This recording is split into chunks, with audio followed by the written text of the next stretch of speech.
Thanks for coming in, Troy. Glad to be here. I'm really glad. Been looking forward to this for a while. Great. Yeah, me too. I'm glad we had some time to do this. But I wanted to start, where are you right now in your career, your business career? What are you doing right now? And tell us a little bit about that. Yeah, so for the last 6 years, I've owned a consulting practice called Kiwi Restaurant Partners. And October a year ago, a brand called Pepper Lunch Restaurants came knocking, and they needed help building their infrastructure and setting up the franchise corporation and being connected with all of the resources that are needed to build that kind of operation. And in that conversation, it was sort of realized that we could provide all of those services outsourced to them. And so initially, they engaged us, and we started the process of doing what we do, which is helping them build that team and bringing all of our vendors and resources and tools to the table. And early on in that process, they came to me and said, we'd like you to be the CEO of the North American holding company and help us export all this knowledge and experience and all of these systems and processes to the rest of the enterprise, because the brand was bought 3 years ago by a large private equity firm in Japan. And so they've spent the last couple of years really analyzing and trying to understand what the brand was and what its opportunity was for growth around the world. And when they realized that we really had the formula, we had the roadmap, we knew how to do this, they realized they really wanted to amend and adopt many of these things to the rest of the enterprise around the world. This is no small group. We usually work with groups under 30 restaurants to help them organize their business, refine their business, build their prototypes, get them ready for either franchising or corporate growth. And this brand already had 463 restaurants. Wow. And we like to say they're the largest restaurant startup you've never heard of, right? Yeah. And so they've been around for 30 years, and so there's a lot of legacy, a lot of history. But those 460, where are those located primarily? Yeah, so they started in Tokyo, Japan. And we own 60 corporate stores in Japan with 140 franchisees in Japan, so 200 stores in Japan. And then we had our first and largest franchisee was our master franchisee in Singapore. Actually, it was Suntory Liquor Company, who owns a food and beverage business as well. They have a number of restaurants around the world for a very long time, and they were our first franchisee. So they grew all of APAC, all of Asia for us. And when they asked me to start as CEO, they also purchased that business back. They purchased the Suntory's food and beverage business, and that gave us another 60 corporate stores, and the entire remainder of the franchise infrastructure around the world came under one umbrella again. Okay. And so I'm part of a 5-person team, 3 CEOs, a COO, and a CFO, who make up the executive branch, the ExCo we call it, executive committee. And we run the brand worldwide. And so we all have our areas of responsibility regionally, but then we cross-pollinate and grow. So I still have a consulting practice that my partner Mark runs, and we have a couple of clients besides Pepper Lunch there. But my partner Mark's working heavily on the Pepper Lunch project, and I'm contracted, and I'm CEO of the holding company in North America and co-CEO of the brand worldwide. And we grow about 5 stores a month organically. Great. And we're really focused on a massive growth projection for the U.S. Nice. Is that taking up 100% of your time right now? I would put a few extra zeros behind the 100. It's 1,100%. Right now it is my sole focus for sure. Okay, great. How many stores currently in the U.S.? Yeah, so we have 7 North American stores, 6 official U.S. stores. One of those is in the territory of Guam, and they've recently signed a lease for another store. And then we have 5 stores in the U.S. across 3 states, California, Nevada in Las Vegas, and Houston, Texas. And that's one franchisee. That's our first franchisee that opened the market in the U.S. They've been here for up to 5.5 years. Okay. And so good proof of market for us. It's shown that it's ready to go. Great. Where do you see the growth in the U.S. too? Where are you looking? Everywhere. Yeah. Okay. Yeah. So we announced Arizona. Our first multi-unit deal was in Arizona at the end of September. Where in Arizona too? They have the whole state. Okay. They're going to open 3 stores in the next 20 months in Phoenix area. Okay. Announcements coming soon about specific sites. We're nailing that down. We've sold another couple states we haven't announced yet. Some final paperwork, and but they're done deals. We just need to get the PR and everything ready to make big announcements. But we're going to end the year with between 50 and 60 units to about 6 franchise partners. Awesome. So we're doing only multi-unit, Okay. large multi-unit deals. That's awesome. Yeah. Awesome. So that's where you're currently. So let's back up a bit. How did you get into the restaurant industry? And tell us a little. Just your background. Where you were born and raised? Yeah. And Born in Nashville, Tennessee. I spent 4 whole days there of my life. My father's second generation from Miami. So we moved back to Miami. It was a temporary thing in Nashville. So I grew up most of my life in Miami until I was 27, 28 years old. And so I consider myself third generation Miamian, even though officially I was born in Nashville. But yeah, I grew up in the Coral Gables area of Miami in the 70s and 80s, which was an interesting, exciting, and fun time. A lot of things going on. Great football. But I was really born into this business. A couple things. My dad really loved entertaining and partying and having fun.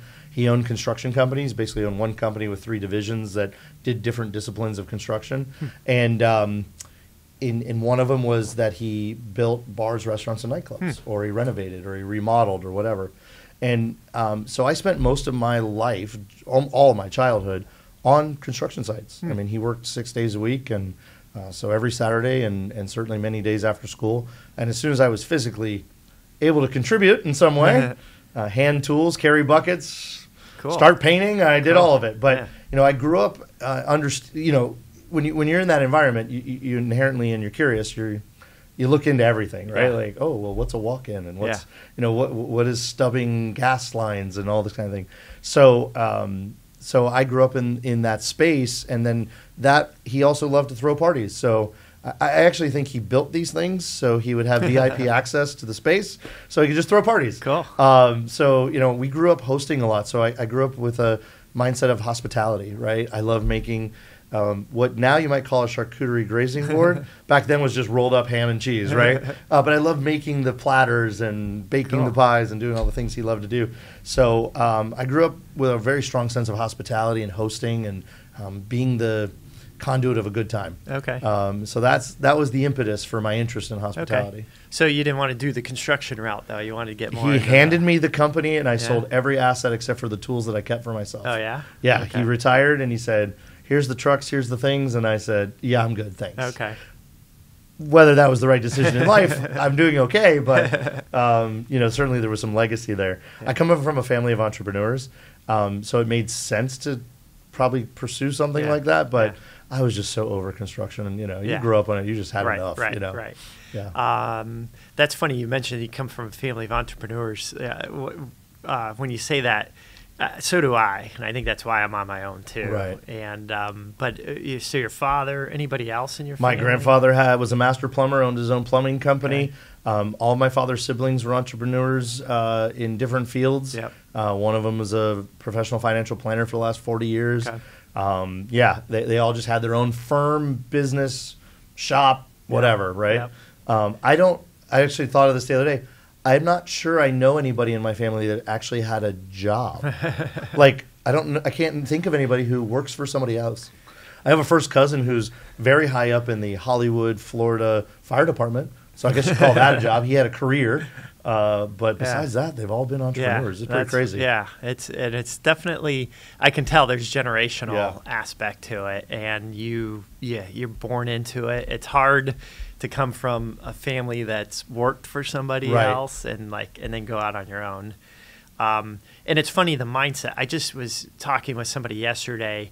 He couldn't hold a job for, I think the longest he held a job for was 2 years. Yeah. And he's been fired, I think, from every job he's held. And he's got his own company. He's making millions of dollars a year right now. Yeah. And but it's that mindset. Yeah. And you almost can't work for somebody like that. It's hard. It is hard. Yeah. I mean, for me, I worked for other people for a long time, but I actually always knew I wanted to be an entrepreneur. But I understood that I needed to build some foundational skills and some professionalism and see how other people did things to sort of find your formation. Right? Yeah.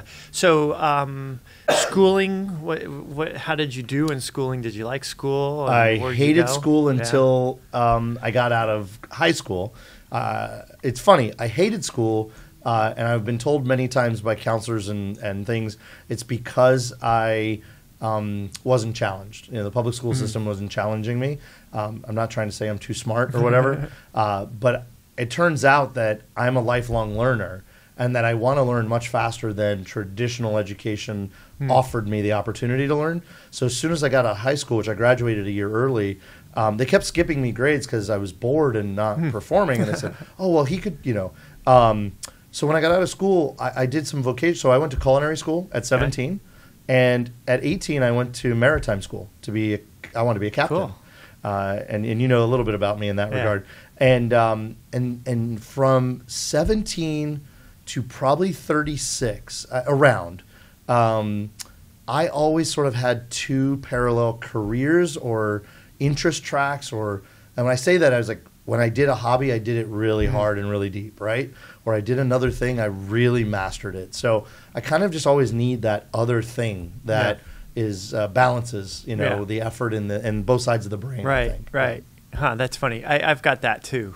And I always have to have something on the side that I'm working on too. Right. Side hustle, something going on. Exactly. That's me. cool. That's cool. So, so you went to, you had culinary school, it's maritime school. And I did both. I cooked for 6 years while I finished college. I knew that I knew. Where did you go to college? I went to University of Miami for a little while, and then that was very expensive, and I was on my own. So then I graduated from FIU, Florida International University, with a business degree.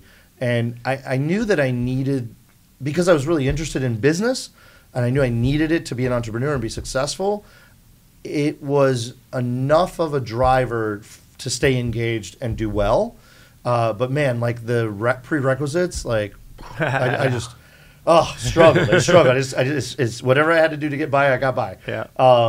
But as soon as I got in those business classes and started understanding economics and spreadsheets and what a P&L was and HR and these kinds of elements, boy, that really grabbed me. I was really into that. And so immediately I wanted to lead teams. I wanted to have employees. I was like, I'm a manager. I want to have employees. And so I got very lucky. I took a sidetrack. I was recruited in college by Procter & Gamble. Turns out I caught the eye in some social interactions with the number one salesperson in all of Procter & Gamble, who lived in Tampa, Florida, and she recruited me, and she made it really easy, and I made it really hard on her. It finally came down to I went to a conference to check out what the role would require. It was a sales-related role, and she just took me aside to a high table and wrote on the back of a napkin what the offer might look like. And all of my hemming and hawing about getting out of hospitality went away very quickly. So I worked for Procter & Gamble for 5.5 years. Okay. And that was better than any college, any life experience. It was transformational. They overinvest in the human. Yeah. They really give you every skill from basic leadership to R&D and science, and they really stretch all of your brain to understand everything that they do. And the biggest thing about Procter & Gamble is they tell you why for everything. And I'm a why guy. I got to understand it. Why do we do that? Yeah. Why does that work that way? And so that was that grew my brain more than anything. It really opened all of the synapses, really. Yeah. And from there, I was off to the races. Cool. I was ready. And that was in Florida? Did you stay in Florida? I did. I lived in Miami, Fort Lauderdale, Tampa, all over. Bounced around, but did it. It was a national job. I traveled almost full time. Okay. I did a lot of conferences and speaking. I was in charge of the dynamic presentations. Basically, they wanted to take really boring, and you're used to this in the law world, right? Really boring nutritional science or medical science and translate it into actionable intelligence that led to a sale, right? They had a product or a piece of equipment or a drug, and they did is they came to groups of salespeople and said, we know this is boring stuff, and we know that people are going to fall asleep if Dr. So-and-so just drones on for an hour.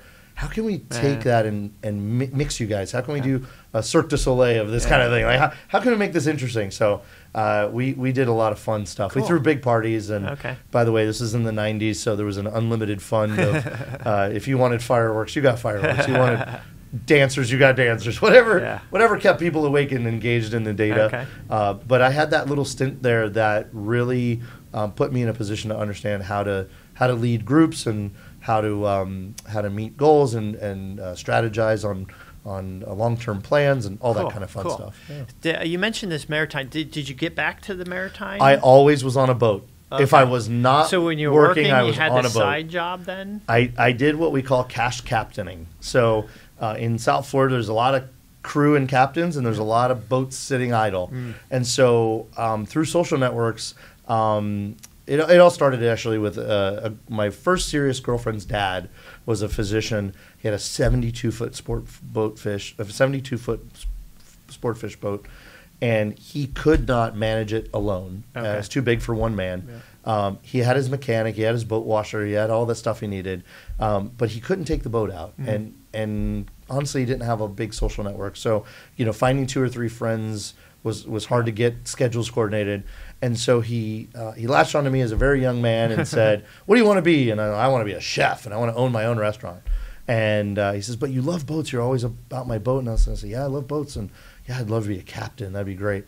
And so he paid for me to go to maritime school, and he gave me his boat as a training vessel, and he took me out, and he showed me all the physical things that school can't teach you, and ultimately gave me control of the boat. And then I got to start using the boat, and boy, hook was in. Now I got a 72-foot sport fish. And then he introduced me to friends. He was aging, and he had a lot of friends in the late 60s to early 80s, and they all had boats. And same thing, they used the boats very infrequently. So to pay for a full-time captain or have somebody on call, it was just easier to find somebody who was competent to chauffeur the boat around or do things. So I did that. I ended up keeping 3 to 5 clients, and I'd probably do 30, 40 day trips or weekend trips a year, that kind of a thing.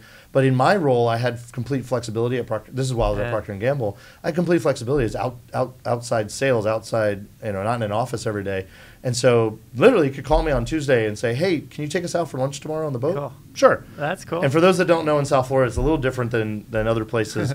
There's a highway called the Intercoastal Waterway, and you can take your boat from behind your house and drive it for 20 minutes and pull it up to a restaurant. Cool. And park it and go in for lunch and then go back to your house. So we did a lot of that. Okay. Yeah. Very cool. And then you had a high-profile client too at that, right? I did. So after the Procter & Gamble thing, about almost 6 years in, I kind of burnt out.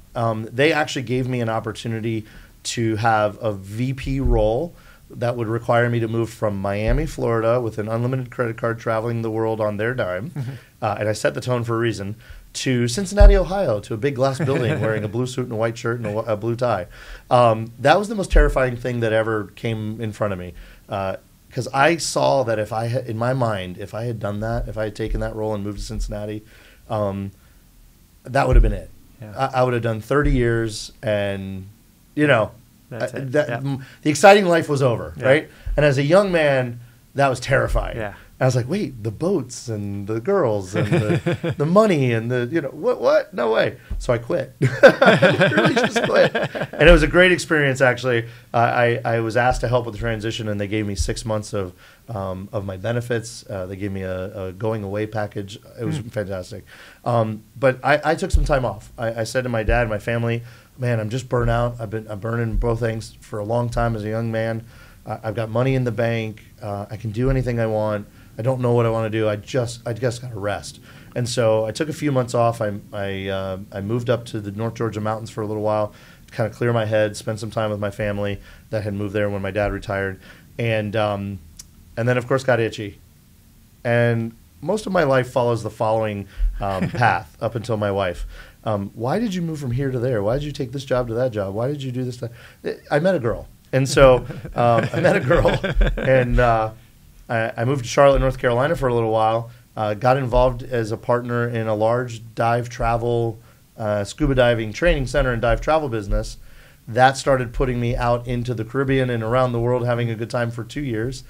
And I met a girl, and she said, "Come on, let's go to the Caribbean. Let's go live the boat life in the Caribbean."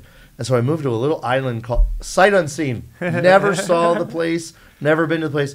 Literally packed 2 bags, moved to Saba in the Central Caribbean, the Lesser Antilles. It's just next to St. Bart's. I could see St. Bart's, St. Kitts, Nevis, Montserrat, Martinique, all from my house. I moved there just to rest, relax, and go have some fun. And lo and behold, every winter, the biggest yachts in the world come to St. Martin, and they tool around the French islands and the Dutch islands, and I had this history as being a captain, and so I said, well, you know, what'd be fun is, and she also happened to be a captain, and I said, it'd be fun. Why don't we get on a boat and do some seasonal work? They're only there 3 months a year, 4 months a year. Let's get on a boat and do some seasonal work. We can go work for 2 or 3 months and make a lot of money and whatever. Yeah. Well, got very lucky, and I ended up, over 3 years, I ended up working on 2 boats seasonally, so it filled both sides of the season. And I worked for Paul Allen, the co-founder of Microsoft and eventual owner of everything sports in Seattle. Yeah. He owned, at the time, the 10th largest yacht in the world, Octopus. Okay. And I had 2 roles on that boat. I was the assistant. As certified as I was, and all my history in scuba diving since I was 9 years old, I was actually the assistant to the head dive master. Okay. And but I also was appointed navigator. And so, by the way, it's a 410-foot boat. It looks like a cruise ship. It's like a miniature cruise ship. Yeah. And it has a lot of fun toys on it. And so I did 3 seasons, winter seasons with them. It's got a submarine too, right? Has a 10-man submarine, a 60-foot yacht, 2 helicopters. That's cool.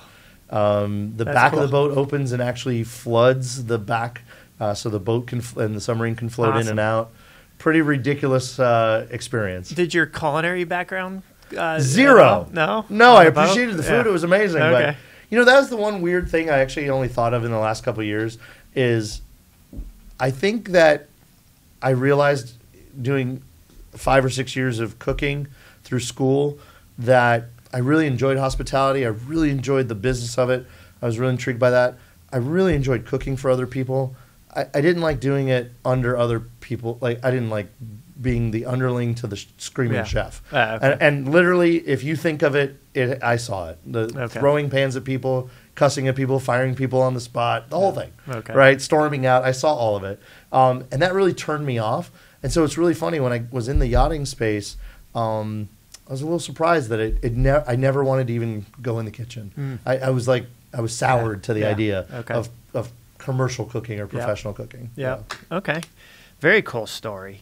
So, and then from being a captain, how did you get into well, I got bored. That little island's really little I was living on, by the way. That relationship after a couple, 3 years was wasn't seeing its future for very long. And actually, she had a relationship, and that the phone rang and said, hey, this big developer has bought a bunch of land in Bimini, Bahamas, is going to build the largest resort in the Bahamas, the biggest marina, and they want to start up their own amenities. They want to own the scuba, snorkeling, the touring company. They want to do educational tours, cultural tours. We need somebody to come entrepreneur that. We need somebody to come own that space and help us design that and stand up that business. And so they called, and we went there together. And now I find out later that she had a plan of dropping me off. So she basically dropped me off because only about a month or 2 later she left, which was fine. So I ended up with this gig at what now is Resorts World Bimini. It's where the Virgin cruise ship docks. It's their party island. Cool. And I ended up there when it was rocks and sand and a couple of buildings. Wow. And I ended up building all those amenities, all those businesses, all the little huts and shacks, and hiring the employees and buying the boats and setting all that up, setting up all the here's what you can do today kind of stuff. And that stuck me back into hospitality, which was really wonderful. And from there, I met my now wife and went to work for Vail Resorts in Hilton, and got to build new restaurants for them in Breckenridge, Colorado. Do some new profit centers, hire new teams, reconceptualize restaurants, and that's what got me back into hotels and restaurants. Okay, great. Yeah. And then how'd you get to LA eventually? She's from Westlake Village, Moorpark, and when we started talking about having a family eventually, her whole family is here. She's 4th or 5th generation Californian. She goes back way far. Her family has an avocado lemon ranch in Santa Paula, so she wanted to be close to family. Cool. And I was living in Breckenridge, Colorado. So I moved from Bimini, Bahamas to Breckenridge, Colorado after a number of years in the Caribbean.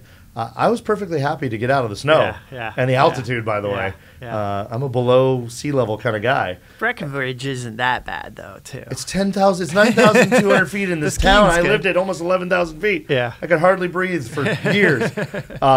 So we just packed up and moved. We were going to avoid the next winter, and we packed up and moved. We both got gigs. I started my consulting practice. Cool. And I picked up a gig helping a very high-profile private club in Orange County sort of modernize its food and beverage business and be in leadership there, and that parlayed to several management gigs. Okay. So I started my management company where we started managing hotels, resorts, private clubs, golf clubs, Okay. And that's how Kiwi Restaurants was born. KRP was born as a division of my hospitality management company. Okay. So we did turnaround, what we called turnaround management, really distressed or failing or outdated assets that a new owner or existing owner wanted to elevate or wanted to market for sale and had to improve the business to do that, or a new owner that just wanted to take something sort of outdated and redo the whole thing. And so me and my team that I built here in California would then go into these and do an 18 to 24 month turnaround where we took complete management control of the asset. And we ended up having a very, very good business with that. A number of clients across hotels, resorts, Is that and what clubs. Kiwi's still doing now? So I sunsetted that once I realized the restaurant business had so much opportunity. This is about 6.5 years ago. My partner, Mark Bailey, I knew him, and he was having a hell of a lot of fun. I was watching him do it as a one-man shop, being that best friend to the founder and showing them the way and lighting the path and bringing all the resources to the table. And I said to him, hey, this management thing's really exhausting. Like, it's a lot of work to go into a toxic environment, undercapitalized, understaffed, and build up a real business. And that's a lot of fun. There's a lot of work, and it has a cap on its value. Like, you can only charge so much to do that. And it's just not scalable, like, by doing many clients at once. It's very hard to scale that business because it's so intense. And so I saw what he was doing with restaurants. I was like, whoa, that's fast-paced. That's fairly short-term time spent with them. It's still a year, maybe 18 months, but you could do multiple brands at a time if you had some help. I said, why don't you and I join forces, and we'll go get some additional people like us, and then we'll get some support staff and some specialists that do unique, culinary specialists and technology specialists, marketing specialists, and we could build a full sort of suite here and provide an all-in-one, one-stop shop solution to group founders and small groups and private equity funds that made investments, venture capital investors. We can provide this service to them. It's an all-in-one package. We can help take a 3 or a 5 or a 10 unit brand. We can refine it, build the strategy, paint the picture of what this brand could be long term. Whether is this a regional brand, half the country, the whole country? Is this something we export, et cetera? And that seemed really exciting. Okay. And so I said, why don't we start the restaurant division as a division? We won't let go of the management thing just yet. And boy, that took off pretty quick. And because it did, I said, well, let's just not take any more of these. Let's just ride these out and sunset that. So the company exists. It's there. I get asked every now and then. I do a little consulting under that banner. Okay. I still have a hotel group that once a year asks me to review their P&L and give suggestions of areas they could make some improvements or whatever. But mostly we turned our face towards this emerging QSR, fast casual, mostly focused emerging brand scaling practice, where we really provide an outsourced C-suite is what we do. Okay. Yeah. Do you charge a fee for that, or do an equity stake? It's so we started as a fee-for-service, project-based, right? We look at the scope of the project and outline what time and money we thought it would take to accomplish those goals. We have gone to a mixed model with taking some small equity. And breaking news, you've heard me say this in social settings or in professional settings, we are moving towards an all-equity model. So ultimately, we are sort of modeling ourselves as a boutique private equity style fund organization. So we are going to raise some capital to deploy as growth capital. We are going to use that team to deploy them into these acquisitions, which may be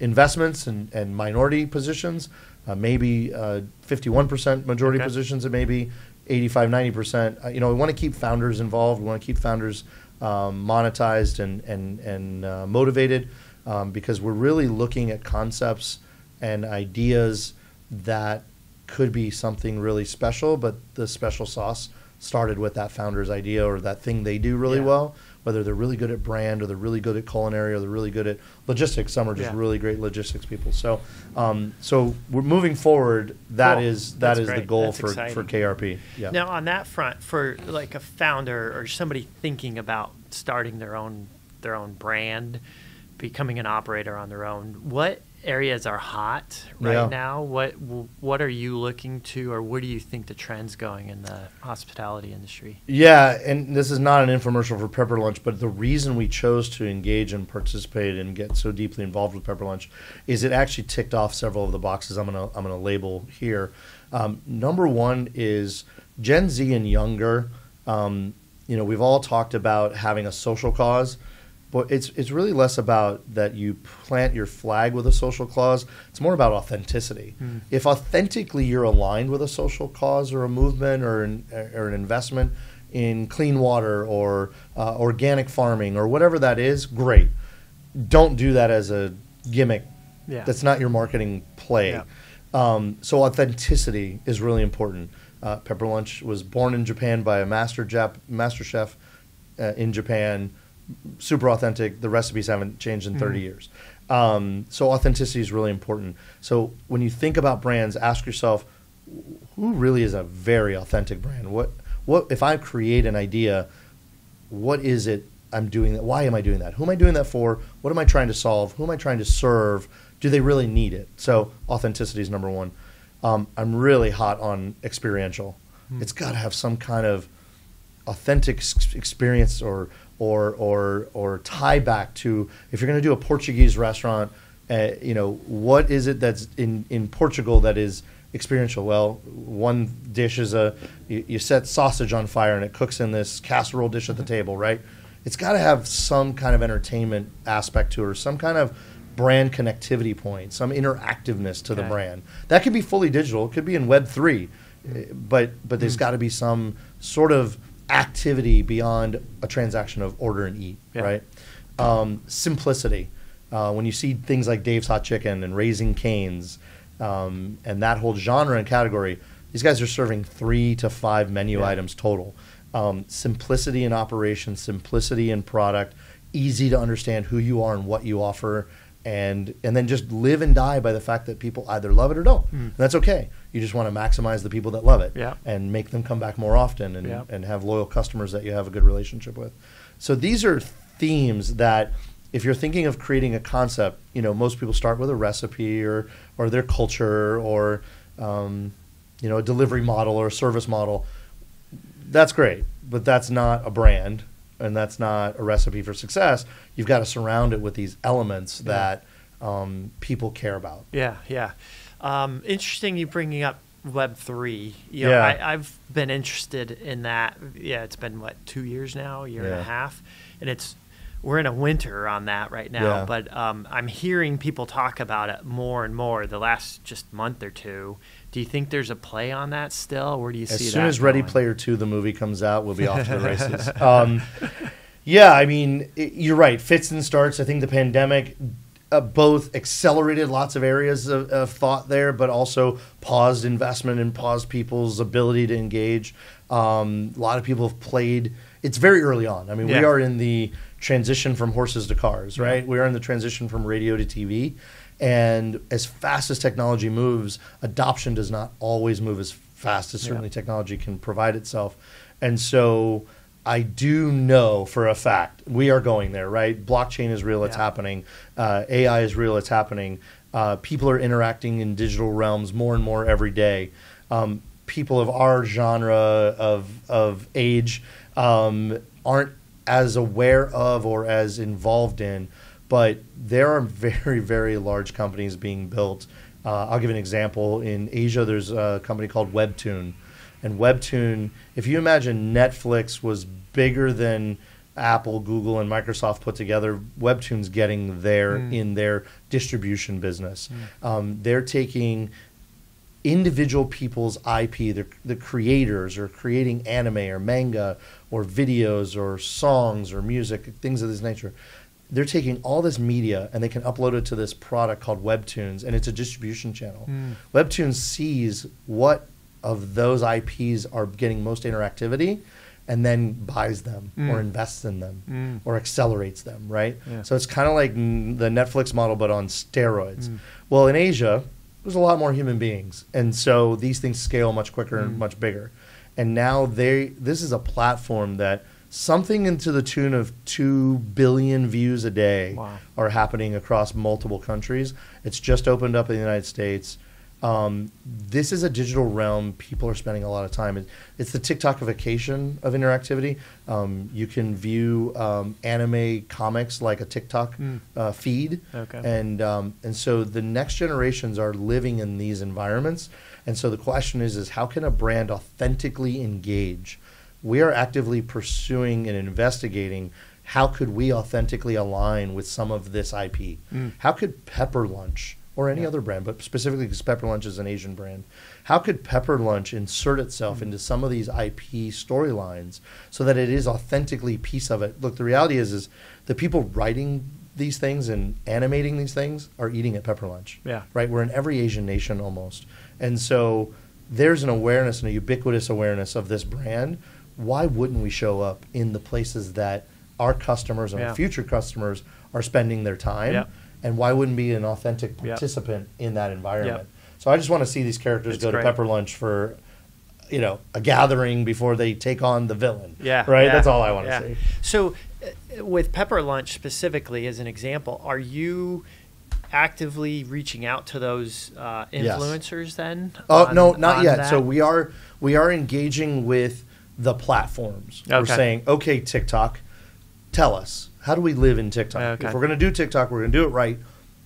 What are all the tools? And most people don't realize that as organic as TikTok is, there's a whole business back end. Yeah. And there are business managers and there are advertising opportunities and other ways to interact with the platform.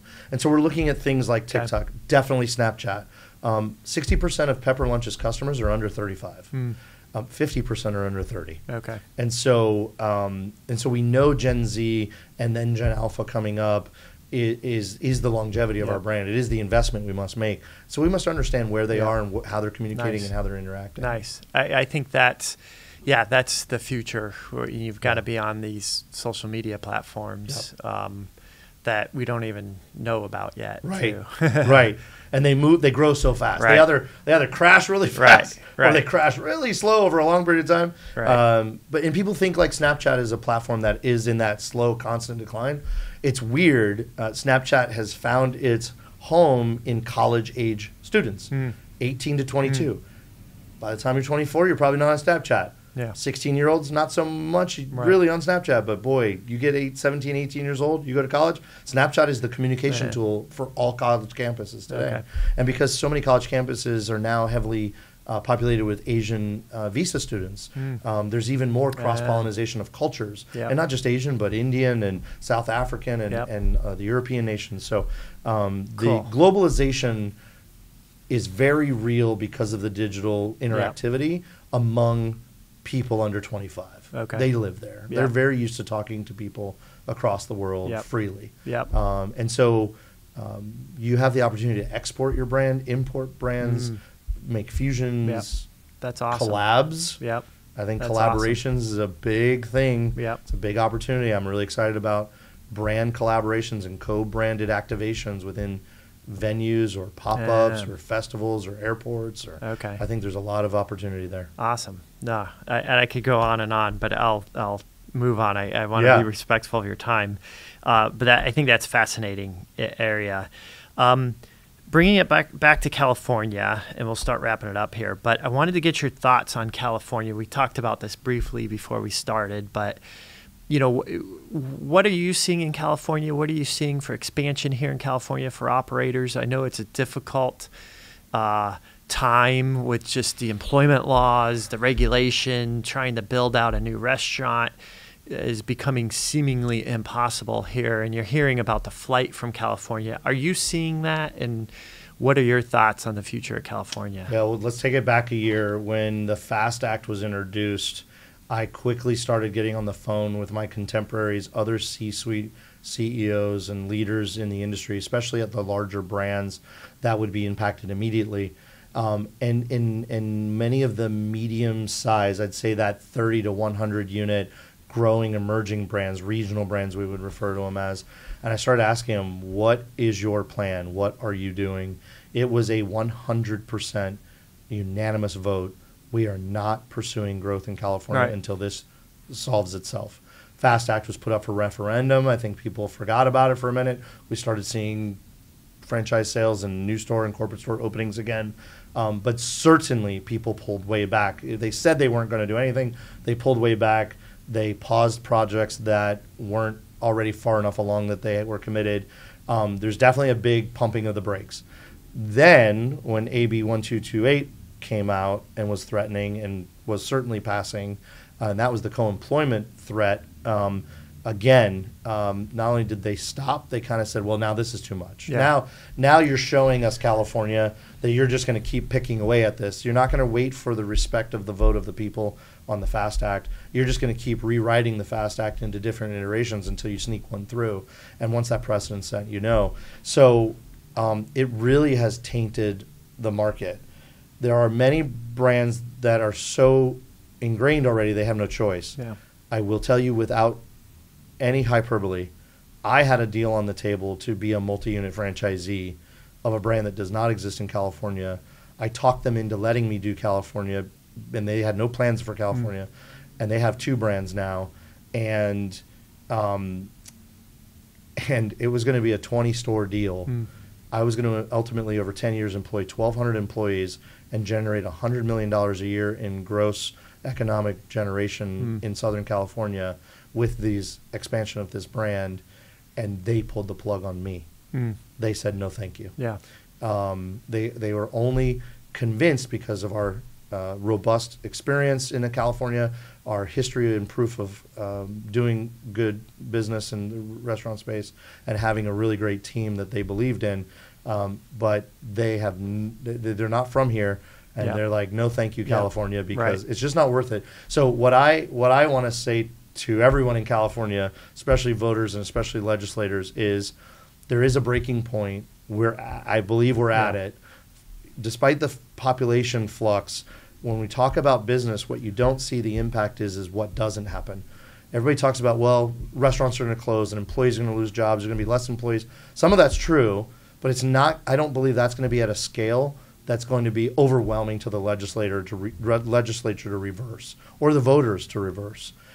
But what they don't see is the economic growth that is not going to happen. Yeah. The jobs that aren't created, the businesses that aren't built, the brands that just will never come here. The old adage of, well, it's the 5th largest economy in the world, it's the largest economy in the United States, it's worth it, right? The upside is worth the hassle is starting to be something that is not true. That statement is now closer to neutral than it is true. And it's moving towards false. People are not getting to a point where they're not willing to put up with or take the threat of all of the regulation, but the costs and the liability and the potential litigation and the fear, the living in fear when you own a business that you really, it's not yours. Right? You're sort of beholden to other entities that can control what your capabilities and upside are. And that's become a real threat. And I agree. I think your point, if you're existing, you're entrenched here in California, you're not just going to pick up and leave. But you're seeing a slow trickle out, and it's just going to happen over time unless something reverses. Main example I use too is SpaceX. Here in Southern California, it is the hub for aerospace exploration, new technology, Mojave Desert, Edwards Air Force Base, and now they're in Texas, and a number of jobs. one company at a time. It's not devastating, and but over time, 10 years, this keeps going on. And I think we're going to see a spiral. It's going to start spiraling quickly. Yeah. More and more leave. SpaceX leaves. Less people there in Hawthorne to go to the restaurants. Right. The restaurants start closing, and it's going to start spiraling. Yeah, only because you and I are so connected in our community and the industry here, we see it much more than most do. But I know multiple multi-unit operators, people who own 10, 20, 30 restaurants. All of their California stores are for sale quietly. Yeah. They're not picking up franchise. They're getting into new franchise brands in new states. Yeah. They're relocating their businesses. Yeah. But with that said, and I talked to my wife about this too. She mentioned all of our friends are leaving the state, but their houses aren't sitting empty though. Too. Right. People are filling in. No, I don't think the population flux is the way to measure it. As many people that move out, more people still move in. Right. Got it, right? The California dream or whatever. Right. The economy's big. It's look at Japan. Lots of Asian and non-American companies and brands see the massive economic opportunity that is.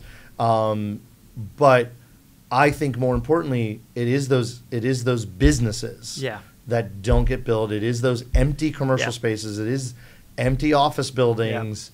If you calculate and add that up, you can't ignore the trend towards I think slowing growth or stunting the growth of the economy. And if you're here, you're operating, you've got your stores here, you keep running, but it just where else is the opportunity? Yep. And now it's a lot easier to make that decision to be like, how about Tennessee or 100%. Texas? Yeah, 100%. So, So with that, let me leave on a good note. Though. So for these entrepreneurs out there in the hospitality industry, what's your advice that you would give them to start? How do you get started, especially in this we might be getting into a tough economy right now. California, we've got a tough operating environment too. I've got one client, him and his business partner, he said 30 years ago, they started with a $100,000 loan from their parents and started a restaurant at a college and killed it. Can't do that today. Yeah. And said on the flip side, that's $1 million today. Right. But so what do you recommend for somebody that's thinking about taking the step, being an entrepreneur like yourself? Ask for help. Get involved. We have, and I think Sean Walchef, a good friend of mine, he has a saying that his grandfather gave him that I just love and adore because it wraps it all up. Stay curious, get involved, and ask for help. Right? I do see too many people that try to slog this out on their own and make all the classic mistakes, cost themselves lots of money and lots of time, and maybe lose the passion because they just had all this pride of I know what to do and I'm going to do it. Get involved in the industry and whatever industry you're in. But if you're in the restaurant industry, get involved in the local networking groups and roundtables online and listen to the podcasts like this and many other great ones that are really focused in very niche areas. Get educated and ask for help. There's so many people like ourselves out there who have done it before you that are so willing to give you their advice. What can you do? Which way should you go? Should you franchise? When should you franchise? What does it cost? What am I?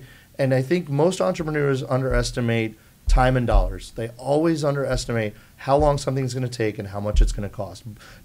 To a factor of multitudes, like 2-3x underestimate. Yeah. And so I think if you can engage in mentorship, engage in roundtables, engage in mastermind groups, engage in the associations and industries, whether it's you have a Chamber of Commerce that does a really great job, or the California Restaurant Association chapter, or the state, or whatever, or wherever you are, you got to get involved and ask others, how did they do it? What are they seeing? Is your idea, going down the right path? Is this something that people think is going to make sense and resonate? Just ask for help. I mean, there's just no reason to go it alone. And the failure rate is so high when all the things are in place because so many other factors out there. Be well capitalized, have twice as much money as you think you need. Be patient. It's going to take 2 to 3 times as long as you think it's going to take to do the thing you want to do. And there's going to be a lot of hurdles you don't see. let somebody shine the light and give you the map to how to get there.